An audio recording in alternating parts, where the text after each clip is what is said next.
रसगुल्ले की जड़।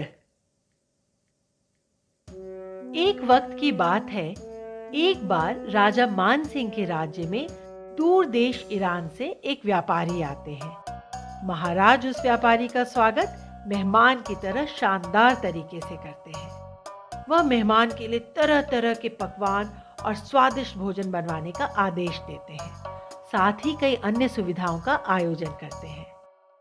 एक दिन महाराज के रसोइये ने शेख व्यापारी मेहमान के लिए रसगुल्ले बनाए।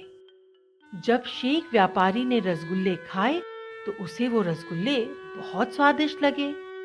उसने महल में मौजूद लोगों से रसगुल्ले की जड़ के बारे में पूछा। यह सुनकर रसोइया समेत महल के कई लोग सोच में पड़ जाते हैं। शेख व्यापारी की इस मांग के बारे में महाराज मानसिंह को जानकारी दी जाती है। फिर महाराज मानसिंह बिना देर किए अपने सबसे समझदार मंत्री चतुर सिंह को बुलाते हैं और उन्हें सारी बात बताते हैं। मानसिंह महाराज की बात सुनकर चतुर सिंह तुरंत रसगुल्ले की जड़ ढूंढने की चुनौती स्वीकार कर लेते हैं। वो महाराज से एक कटोरे और एक छुरी की मांग करते हैं, साथ ही एक दिन का समय भी मांगते हैं।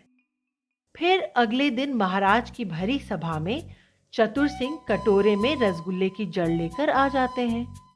कटोरा मलमल के कपड़े से ढका होता है।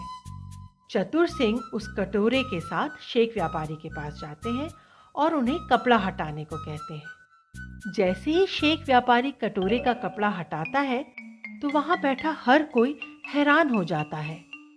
उस कटोरे में गन्ने के कई टुकड़े होते हैं।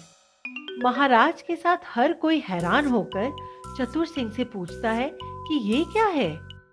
बुद्धिमान चतुर सिंह अपनी बात रखते हुए सभी को समझाते हैं कि कोई भी मिठाई चीनी से बनती है और चीनी को गन्ने के रस से बनाया जाता है, इसीलिए रसगुल्ले की जड़ गन्ना है।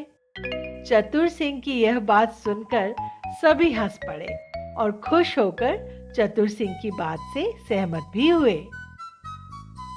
तो बच्चों, इस कहानी से हमें ये शिक्षा मिलती है कि किसी भी सवाल या परिस्थिति में चिंतित न होकर धैर्य के साथ विषय की जड़ तक जाना चाहिए और फिर उसका जवाब ढूंढना चाहिए।